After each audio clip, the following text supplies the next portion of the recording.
ॐ नीलाञ्जनं समाभासं रविपुत्रं यमाग्रजं छायामार्तण्डसम्भूतं तं नमामि शनिश्चरं मनोजवं मारुततुल्यवेगं जितेन्द्रियं बुद्धिमतां वरिष्ठं वातात्मजं वानरयूथमुख्यं श्रीरामदूतं शरणं प्रपद्ये। 25 तारीख का दिन बृहस्पतिवार का अवसर है, पंचमी तिथि विद्यमान है और इस दिन मंगल महाराज एक परिवर्तन की तरफ जा रहे हैं। वो क्या कर रहे हैं?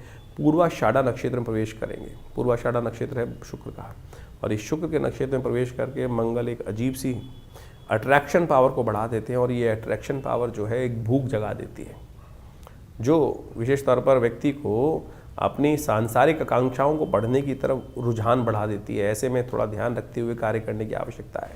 सांसारिक भूख जो है वो कहीं ना कहीं वासनाओं की तरफ ज़्यादा व्यक्ति की तरफ बढ़ती दिखाई देती है, और ऐसे में आपकी राशि के दृष्टिकोण से जो है लव लाइफ में कहीं ना कहीं इंप्रूवमेंट आने के योग भी बनते दिखाई दे रहे हैं। बृहस्पति का प्रभाव बहुत अच्छा है आपके लिए, जो कहीं ना कहीं बहुत सारी चीज़ों को कंट्रोल, अंकुश लगाने का योग भी साथ साथ बनाता दिखाई दे रहा है। लेकिन थोड़े खर्चे अधिक होने के योग आपकी राशि में बन रहे हैं। स्वास्थ्य का भी थोड़ा ध्यान देने की ज़रूरत है, तो कोशिश करें पीली चीज़ों का दान करें। एक पीला वस्त्र अपने पास रखना, पीला कुछ भी फल इत्यादि का दान करना, ये बृहस्पति का शुभ फल आपके लिए बढ़ाएगा और कहीं ना कहीं आपके लिए जो बचाव का रास्ता खोलता दिखाई देगा। 26 तारीख शुक्रवार का अवसर, ऐसे में षष्ठी तिथि विद्यमान है। ग्रह नक्षत्रों का जो बिसात बिछी हुई है आपकी राशि के दृष्टिकोण से, वो आपको समझनी चाहिए। अनिश्चितता दिखाई देती है, कई प्रकार की चीज़ों में पॉजिटिव भी हो सकती हैं, चीज़ें नेगेटिव भी जाती दिखाई देंगी। ऐसे में खर्चे थोड़े ज़्यादा हो सकते हैं, उनका ध्यान रखते हुए कार्य करने की आवश्यकता है। जहाँ भी कोई मंदिर दिखाई दे जाए ना, धर्मस्थल दिखाई दे जाए, वहाँ झुककर सलाम करने का प्रयास करें, अपना समर्पण, श्रद्धा का समर्पण करने का प्रयास करें। छोटा सा उपाय है, लेकिन उस दिव्य शक्ति की कृपा से आपके अनिष्टों को दूर करने का अद्भुत कृपा प्राप्ति का मार्ग आपके लिए खुल जाएगा। तो इस बात का ध्यान रखना, ये छोटा सा उपाय जो हमने बताया है, ये आपके लिए हर प्रकार से कल्याण का योग कहीं ना कहीं खुलता दिखाई दे रहा है। 27 तारीख का दिन शनिवार का अवसर है, सप्तमी तिथि विद्यमान है और ये अंतिम शनिवार है 2025 का।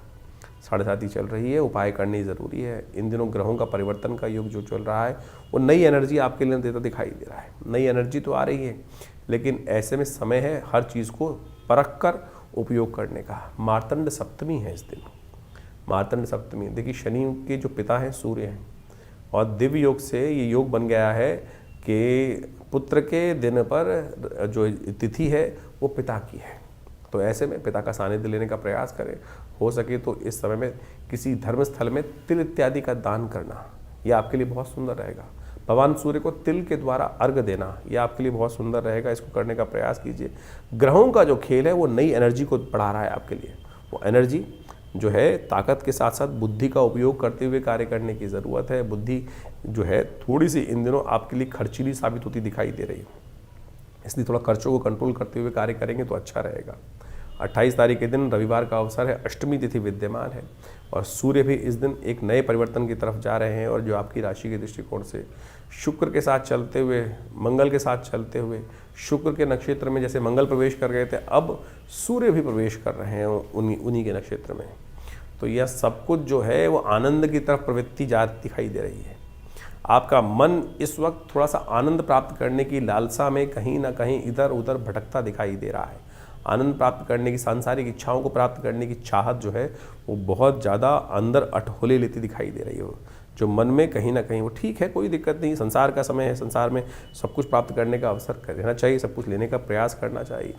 बस एक बात का ध्यान रखना है, जिद नहीं पकड़नी है किसी चीज़ की। इन जो फालतू की जिद है मनोमस्तिष्क में नशे की तरह बढ़ती दिखाई देगी, बस उसको कंट्रोल करने का प्रयास करेंगे तो ठीक रहेंगे। हर चीज़ की एक सीमा है, सीमा से बाहर ना जाएं तो आपके लिए अच्छा रहेगा। रविवार का अवसर है, थोड़ा गायत्री का यज्ञ करें, कल्याणकारी होगा आपके लिए राशि के दृष्टिकोण से।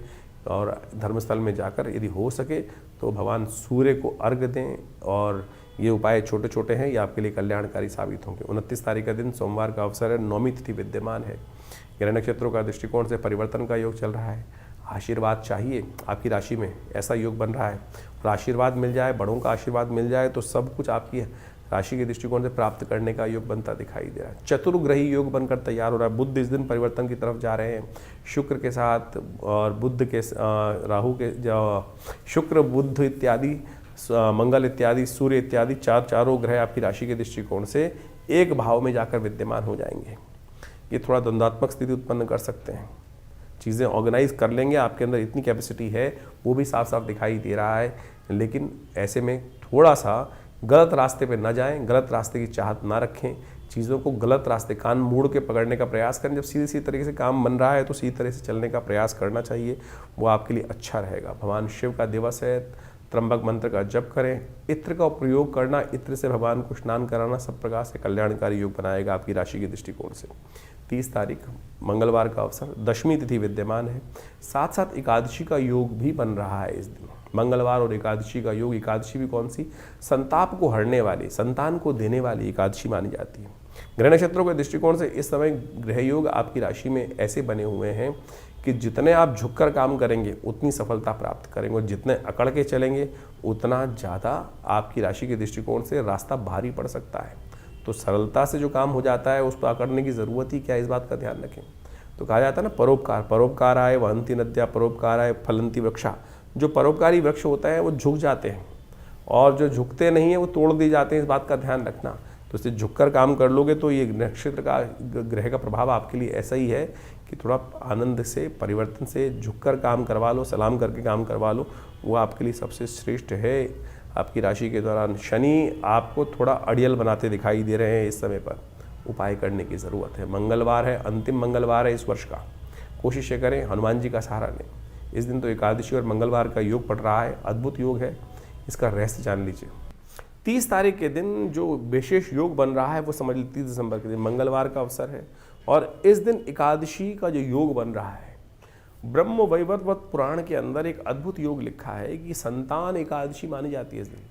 जिनके जीवन में लोग व्यक्ति उम्मीद हार जाते हैं और उसके बाद कोई रास्ता दिखता नहीं है, तो कैसे उसके जीवन में हम कष्टों को दूर करने का योग बनाए। शास्त्र में कथा आती है कि एक राजा था, उनकी कोई संतान नहीं थी।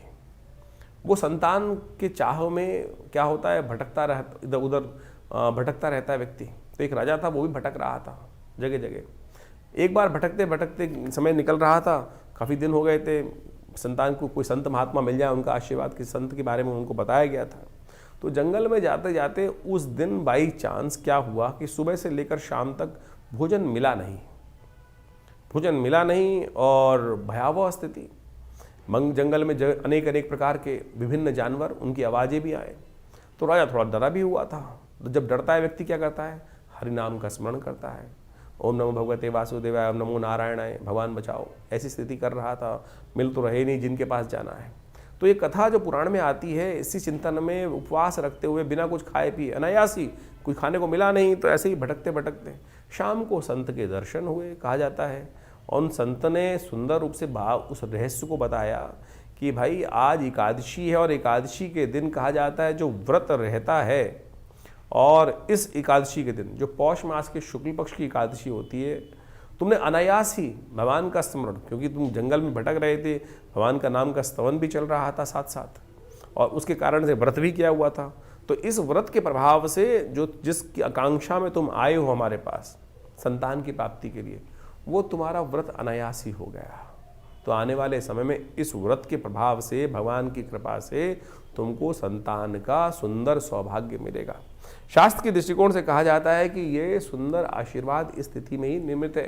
तो आपके जीवन में यदि कोई आकांक्षा है, संतान की आकांक्षा है, या जिससे आप हिम्मत हार चुके हैं, चीज़ें वो हो नहीं रही हैं, इस दिन व्रत करते हुए भगवान के नाम का स्तवन किया जाए, और भगवान की कृपा से अद्भुत रूप से मनोरथ सिद्ध होने के योग बन जाते हैं। ये कथाएं शास्त्र में हैं, हम इनको टेस्टिमनीज की तौर पर देखना चाहिए, और इस ग्रहों गणनाओं के अनुसार से साफ साफ दिखाई देता है। हमने विवेकानंद योगाश्रम में इस दिन सुंदर कार्य भी किया है। इस दिन विशेष तौर पे मंगलवार का अवसर पड़ रहा है, एकादशी तिथि का योग बन रहा है, तो हमने कहा क्यों ना वर्ष के अंतिम समय में सुंदर रूप से भगवान का सुंदर पाठ, सुंदरकांड का पाठ, हनुमान चालीसा का पाठ, भगवान का सुंदर यज्ञ अवश्य करने का प्रयास किया जाए। तो हमने विवेकानंद योगाश्रम में इस दिन सुंदर यज्ञ की व्यवस्था रखी है, जिसमें सुंदरकांड का पाठ भी रहेगा, भगवान का स्तवन भी रहेगा। आप सब लोग सादर आमंत्रित हैं उस समय में भाग लेकर स्वयं रूप से अपने नाम से आरक्षित करके भगवान की कृपा से सुंदर योग बना सकते हैं। तो आप सब सादर आमंत्रित हैं इस कार्यक्रम में भाग लेने के लिए। मीन राशि वालों, 31 तारीख का दिन आपकी राशि के दृष्टिकोण से बड़ा महत्वपूर्ण योग लेकर आ रहा है। इस दिन चंद्रमा उच्च के हो जाएंगे आपकी राशि के दृष्टिकोण से, जो मनोबल में अद्भुत वृद्धि करने का योग बनाते दिखाई देंगे। तो चाहत को कई जगह आगे बढ़ाने की योग बनाते दिखाई देंगे। बहुत कुछ ऐसा प्राप्त करना चाहेंगे आपकी राशि के दृष्टिकोण से जो आपको आनंद देने की तरफ योग बनाता दिखाई देगा। ऐसे में ग्रह नक्षत्र आपके लिए अच्छे योग बनाते दिखाई दे रहे हैं। लेकिन एक अच्छी बात नहीं है, बुध इन दिनों अस्त हो रहे हैं। अब देख लीजिए आपकी राशि में 5 ग्रह अस्त हो गए हैं। सूर्य के साथ रहने के कारण से बुध, शुक्र, मंगल अस्त, साथ में राहु अस्त, केतु अस्त, ये समस्त 5 ग्रह जो अस्त एक साथ हो गए हैं, ये कहीं ना कहीं 7:30 के समय में अपनी परिधि से बाहर जाकर कार्य करना भारी पड़ सकता है। तो ऐसे में विशेष तौर पर गलत रास्ते पर न जाएं, इस बात का ध्यान रखते हुए कार्य करने की ज़रूरत है। सात्विक दिन है, बहुत सात्विक दिन है। शायद लोग इस रहस्य को जानते नहीं हैं। प्रतिष्ठा द्वादशी है इस दिन। प्रतिष्ठा द्वादशी वो है जो कलंक को विध्वंस करके स्वाभिमान का निर्माण हम सब लोगों के समक्ष किया गया है। राम भगवान के मंदिर की प्रतिष्ठा इसी दिन हुई थी। तो इस दिन एक दिया जलाएं। 31 दिसंबर को इस बार बड़ा सौभाग्य का योग बन रहा है। प्रतिष्ठा द्वादशी बन रही है इस बार। ये प्रतिष्ठा द्वादशी बहुत खास है, ध्यान रखिएगा, क्योंकि इस दिन विशेष तौर पर कलंक का विध्वंस होकर स्वाभिमान के निर्माण का सुंदर योग बना था। भगवान राम के मंदिर का जो सुंदर सपना लेकर हम वर्षों से चल रहे थे, इसी तिथि के दिन आज से 2 वर्ष पहले सबकी कृपा से, सब लोगों के अदम्य उत्साह के कारण से राम मंदिर का निर्माण हुआ। तो हमने एक विशेष कार्यक्रम हमने विवेकानंद योगाश्रम में रखा है। इस दिन हम सब जो भगवान के सेवक के रूप में काम करने का प्रयास करें, भगवान का स्तवन करने का प्रयास करें। तो हमने विशेष एक कार्यक्रम रखा है, एक दिया जो राम मंदिर के नाम पर एक श्रृंखला चलाई है। और आप सब लोग उस कार्यक्रम में भाग लेने के लिए अवश्य हमारे आश्रम में भी आ सकते हैं। इस आश्रम पे बड़ा यज्ञ रखा जाएगा इस दिन शाम के समय। आमतौर पर 31 तारीख के दिन लोग पता नहीं कौन कौन से क्या क्या करते रहते हैं।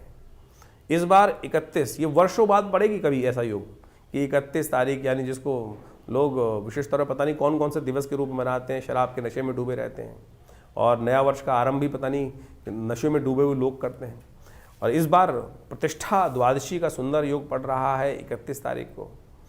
तो हमने भी इसने विशेष तौर पर एक दिया राम के नाम, राम मंदिर के नाम पर एक कार्यक्रम की श्रृंखला चलाई है। आप सब लोग उसमें जुड़ सकते हैं। विवेकानंद योगाश्रम एक बड़ा उत्सव करने जा रहा है इस तिथि के दिन, यानी 31 तारीख की शाम को, एक दिया राम मंदिर के नाम, और बड़ा उत्सव के साथ, आनंद के साथ। ये हमारे गौरव का विषय है, ये हमारे स्वाभिमान का विषय है कि हम सब ने अपने इन नेत्रों से जिस कलंक के साथ हमारे पूर्वज जिए 500 साल तक, आज उस सुंदर वेला पर, इस सुंदर निर्माण के नवनिर्माण की वेला पर, प्रतिष्ठा द्वादशी के दिन आश्रम पर बड़ा भंडारा रहेगा, यज्ञ रहेगा और भगवान का सुंदर स्तवन रहेगा। तो ये कार्यक्रम शाम को 6 बजे से आरंभ होकर रात्रि में चलेगा अच्छे लंबे समय तक। तो आप सब लोग सादर आमंत्रित हैं। विवेकानंद योगाश्रम दिल्ली में, खुरेजी में, जमुना पार में आप सब अपना स्थान को आरक्षित कर इस कार्यक्रम में भाग लेने के लिए आ सकते हैं। धन्यवाद, नमस्कार। 2025 का ये अंतिम काल चल रहा है और अभी आपने उस प्रभाव को भी समझा कि ज्योतिष के दृष्टिकोण से क्या कुछ ग्रहों का परिवर्तन का योग है। 2025 समाप्त होने के बाद 2026 का पदार्पण ज्योतिष के दृष्टिकोण से, यदि काल गणना के दृष्टिकोण से देखा जाए तो जो आरंभ होगा ये बहुत महत्वपूर्ण है। 2026 एक नई उम्मीद लेकर आ रहा है, क्योंकि इस वर्ष ग्रहों का ये परिवर्तन कई प्रकार के नई उम्मीदों को जगाने की योग दे रहा है। क्योंकि इस 2026 में कई ग्रहों का, यदि हम देखें तो केवल एक शनि महाराज को यदि छोड़ दिया जाए तो बाकी सारे ग्रह अपनी धुरी से चलते हुए परिवर्तन का योग बनाएंगे। और इस वर्ष ज्योतिष के दृष्टिकोण से ये समस्त जो परिवर्तन है भी बड़ी उठापटक करने का योग भी बना सकते हैं। जिस काल का आपको वर्षों से इंतजार था, जी हाँ, वर्षों से इंतजार था, वो परिवर्तन का समय अब 2026 है वो लेकर आता दिखाई दे रहा है। सूर्य का ये वर्ष माना जाएगा और सूर्य के वर्ष के अनुसार से जो ग्रह गणना विशेष तौर पर बना रही है, वो नया एक उम्मीद का तारा उदय होता दिखाई दे रहा है। और इसके प्रभाव से इस संसार में महत्वपूर्ण लोग अपने आप को चमकाने के लिए किसी भी प्रकार से ये न कि न प्रकारेण बहुत सारी चीज़ों को आगे बढ़ाने की स्थिति उत्पन्न करेंगे। इस वर्ष बृहस्पति जो 26 में देखें तो बृहस्पति महाराज अपने उच्च की राशि पर पूरा प्रभाव उत्पन्न करने की योग बनाएंगे और इसका प्रभाव बहुत सारी राशियों पर अनेक अनेक चीज़ों को देखने को मिलता दिखाई देगा। इसका प्रभाव यदि हम सही रूप से समझ लें और अपनी राशि के दृष्टिकोण से जो हमने आपको बताया है उसके अनुसार से यदि कार्य करने का हम प्रयास कर लें। देखिए, ज्योतिष के दृष्टिकोण से बात को हमें समझना चाहिए कि समय तो जो चल रहा है वो एक जैसा ही चल रहा है सबके लिए, लेकिन कई लोग हैं जो बुद्धिमानी के दृष्टिकोण से उस समय का लाभ उठाते हुए, उस समय को पहचानते हुए, उस समय के अनुसार से कार्य कर कर उस हवाओं के साथ बहते हुए पता नहीं कहाँ से कहाँ निकल जाते हैं, और कुछ अपने कर्म को हवाओं के विपरीत करने का प्रयास करते हैं, और वो कई बार बहुत ज़्यादा अधिक परिश्रम करने के बावजूद भी सफल नहीं हो पा रहे हैं। तो समझ लेना चाहिए कि समय के विपरीत चल रहे हैं। ज्योतिष यही समझाने का प्रयास करता है, तारों की गणना जो है, ग्रहों की गणना जो है, वो यही समझाने का प्रयास करती है कि ये रुझाव, बहाव पानी का, और जो समय का रुझाव है, वो रुझान जो है वो किस तरफ जा रहा है, और उस देश काल परिस्थिति को समझकर हम सही समय पर सही निर्णय ले लें, तो यही सबसे बड़ा विशेष तौर पर प्रभाव समझना चाहिए। बहुत सारी प्रश्न हमारे पास समय समय पर आते रहते हैं। व्हाट्सएप के माध्यम से भी लोग अपने प्रश्नों को लगातार भेजते ही हैं। हम प्रयास करते हैं उन सब प्रश्नों का निदान समय तक पहुंचा दें। लेकिन एक विचित्र बात है कि बहुत सारे लोग प्रश्न आधे लिख के भेजते हैं। जब तक आप प्रश्न पूरा लिख के नहीं भेजेंगे तो जवाब कैसे दिया जाएगा। उसके साथ साथ भी बहुत सारी कालगणना ऐसी होती है कि जो राशि के दृष्टिकोण से, हम गोचर के दृष्टिकोण से ही हम यहाँ बता सकते हैं। लेकिन अगर गोचर के दृष्टिकोण से, जैसा हमने आपके समय बताया कि बिल्कुल अच्छा चल रहा है, लेकिन आपके साथ वो उसके उल्टा हो रहा है, तो समझ लीजिए कहीं ना कहीं ग्रह गोचर की गणना जो है वो आपकी दशा, महादशा या आपकी कुंडली में जो इंटरनल समस्याएं हैं वो आपके जीवन में कुछ भयावह स्थिति उत्पन्न करती दिखाई दे रही हैं। उनका हमको इलाज करना पड़ेगा। जब हम उनका इलाज कर लेते हैं तो चीज़ें परिवर्तन की तरफ बहुत तेज हो जाती हैं और समय का लाभ मिल जाता है। लेकिन हम उस गड्ढे से बाहर निकलने के लिए उसका इलाज सही समय पर नहीं कर पाते हैं। सकल पदार्थ है जग माही, कर्महीन पुरुष पावत नाही। कर्महीन के साथ ये बात, कर्म का सिद्धांत समझ लीजिए, सही दिशा में सही समय पर किया गया कर्म, तो वो समझते हुए कार्य कर लें तो आपके लिए बिल्कुल सब चीज़ें ठीक हो सकती हैं। यही ज्योतिष का लाभ है। और कोशिश ये करें, हम इस कार्यक्रम के माध्यम से आपके प्रश्नों का निदान जिस प्रकार से दे रहे हैं, तो आप तुरंत इस 2025 तो जैसा निकला, आगे आने वाला जो समय है ना, उसको ठीक करने का हमको प्रयास करना चाहिए। 2026 बिल्कुल आरंभ काल में आ चुका है, शुरू हुआ चाहता है। हमने अपने इस चैनल के माध्यम से बहुत सारी गणनाओं को आपके समक्ष रख भी दिया है और उन सबको समय समय पर आपके इसलिए अवगत कराते भी रहते हैं। तो आप इन समस्त उपायों को कर कर अपने जीवन में अपने समय को और आनंद लेते हुए जीवन का, बड़े भाग्य मानुष तन पावा, शास्त्र में कहा गया तुलसी बाबा ने कि बड़े भाग्य से मानुष तन मिलता है, और उसमें ऐसे ही रोते बिलते थोड़ी निकालना है। उसको ठीक करने के लिए जो भी विज्ञान के तरीके हैं, बुद्धिमानी के तरीके हैं, जो अनुभव के तरीके हैं, उनको अपना कर हमको समय को ठीक करने का प्रयास करना चाहिए। और जो कर लेते हैं वो अपने को भी तार देते हैं और समय को भी ठीक कर लेते हैं और अपने परिवार को भी, समाज को भी कुछ ना कुछ लाभ देने का प्रयास कर लेते हैं। तो आइए जुड़िए हमारे इस चैनल के साथ, और हम बहुत सारे कार्यक्रम समय समय पर करते रहते हैं। अभी आपको बताया ही है कि इस समय में बहुत सारे कार्यक्रम आश्रम की तरफ से समय समय पर रहेंगे, तो उनमें जुड़िए, माँ भगवती का आशीर्वाद लीजिए। जो नया वर्ष आ रहा है उसकी उम्मीद दिखाई देती है कि ये सूर्य का कांति का वर्ष है और बहुत तेज वाला वर्ष है और बहुत अद्भुत प्रकार से जीवन में परिवर्तन के योग लेकर आता दिखाई दे रहा है। आशा करते हैं कि आपके लिए भी बहुत सुखद रहेगा।